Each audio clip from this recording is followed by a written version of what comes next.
Somewhere near you, right now, a complaint is being made. An older person is looking at a younger person, and they are thinking a thought so ancient it predates the alphabet they will use to post it online. Kids these days.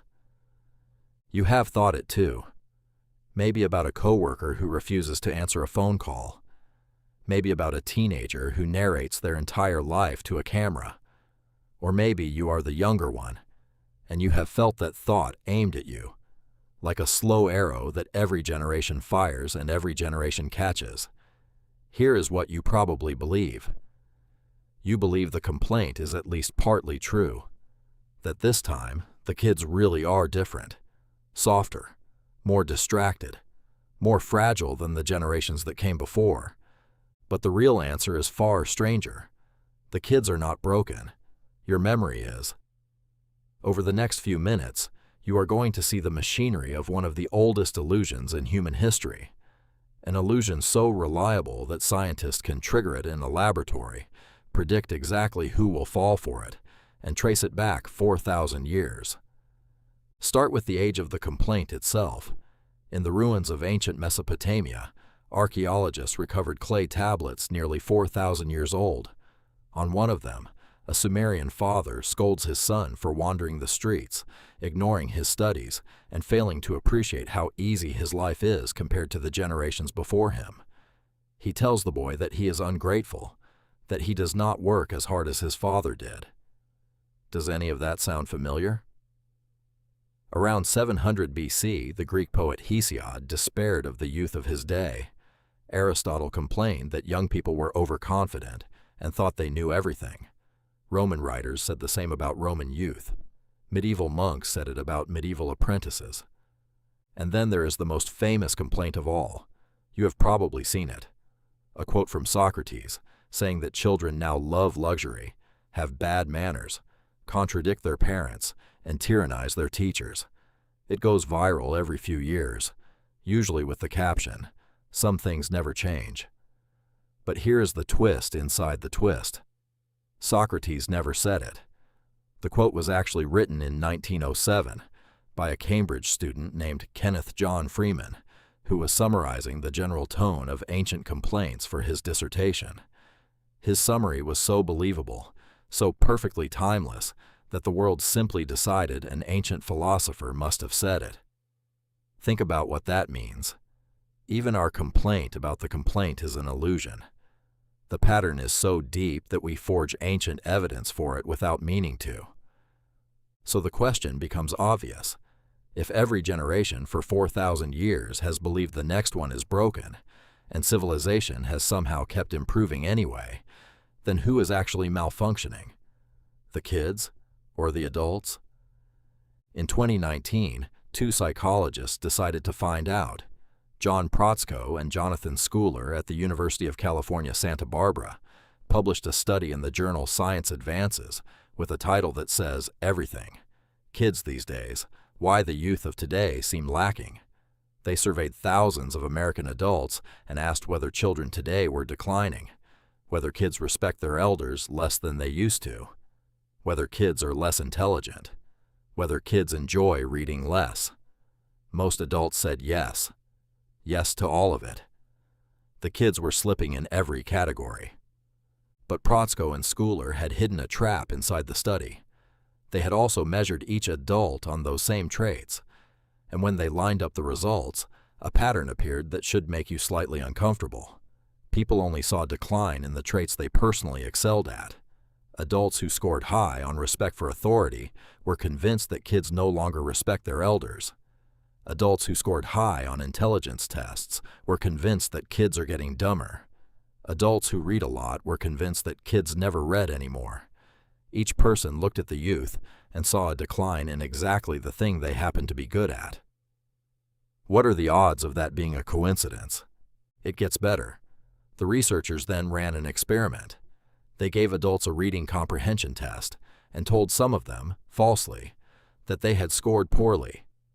Just that one piece of fake feedback changed everything. The adults who were told they were bad readers suddenly stopped believing that kids today read less. The illusion collapsed the moment their self-image changed. The complaint about the children was never really about the children. It was a mirror. Here is the mechanism in plain language. When you try to remember what kids were like when you were a kid, your brain does not play back a recording. It reconstructs the past, on demand, using the most convenient material available. And the most convenient material is you, your current self. You are a responsible adult who reads books and respects institutions, so your brain quietly assumes you are a responsible child who read books and respected institutions. You project your present backward. Psychologists call this presentism. Then you compare today's actual, visible, unfiltered children against that polished memory of a childhood that never existed. Of course they lose. You are comparing real kids to imaginary ones. There is even a name for the anxiety this produces. The sociologist David Finkelhor, who directs the Crimes Against Children Research Center at the University of New Hampshire, coined the term juvenoia, an exaggerated fear that the forces of the modern world are uniquely corrupting the young. The key word is uniquely. Every generation believes the threat facing its children is unprecedented, and every generation has believed it about a different threat. Look at the list. In the 1700s, doctors warned that novels were destroying young minds, a condition they called reading mania. Young people were consuming stories alone, in their rooms, for hours, unable to stop. In the 1800s, the waltz was condemned as a corrupting influence that would ruin young women. Then bicycles were going to destroy their morals and their health. Then the telephone would end face-to-face conversation. In the 1930s, parents panicked about radio dramas hijacking children's imaginations. In 1954, the psychiatrist Frederick Wertham published Seduction of the Innocent, arguing that comic books caused juvenile delinquency, and the United States Senate held actual hearings about Batman. Then it was rock and roll. Then television. Then Dungeons and Dragons. Then video games. Now it is the phone in your pocket. Do you notice what every item on that list has in common? Each one was the end of civilization, and each one is now something your grandparents did. The writer Douglas Adams captured the pattern in 3 rules.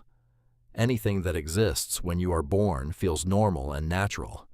Anything invented while you are young feels new and exciting, and you can probably build a career in it.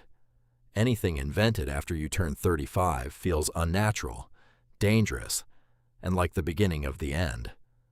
The technology never changed its nature. You did.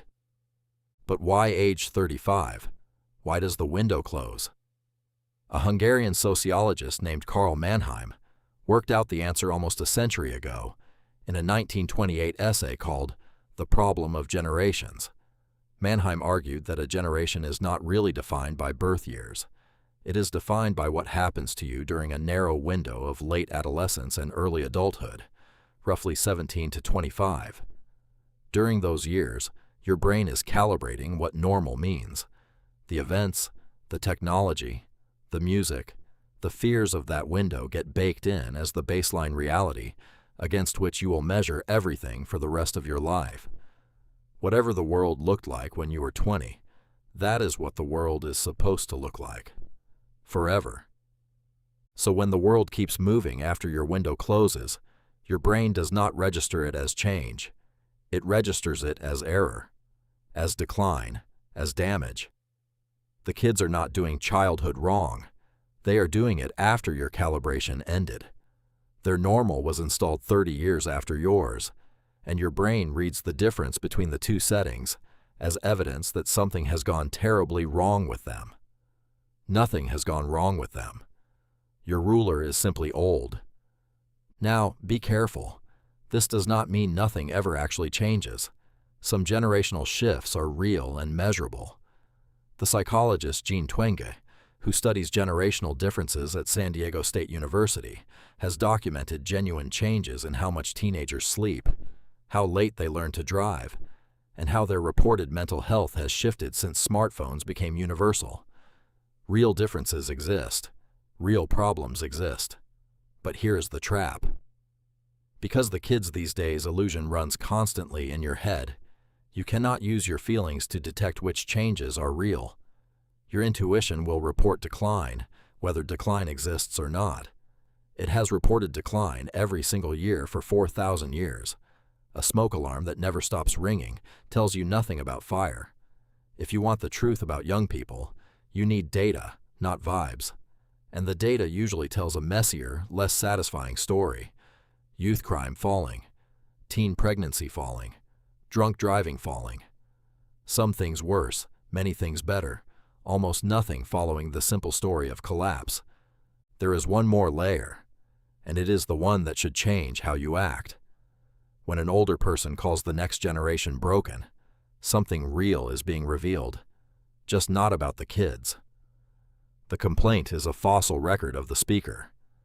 Tell me what you think is wrong with young people, and I can tell you what you value, what you fear losing, and roughly when your window of normal slammed shut. Every kid's these days is an autobiography wearing a disguise, and the next author is already in position. One day, the generation being called fragile today will look at children raised by artificial intelligence, or whatever comes after it, and they will feel that ancient thought rising in them, warm and certain, and utterly convincing.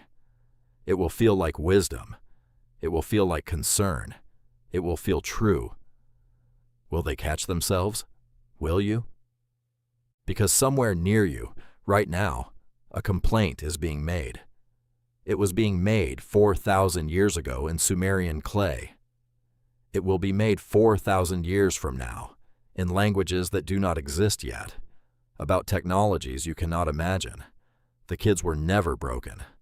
The complaint is just what it sounds like when a human brain, calibrated long ago, watches the world keep moving without it. Kids these days are fine. It is the thought itself that never grew up.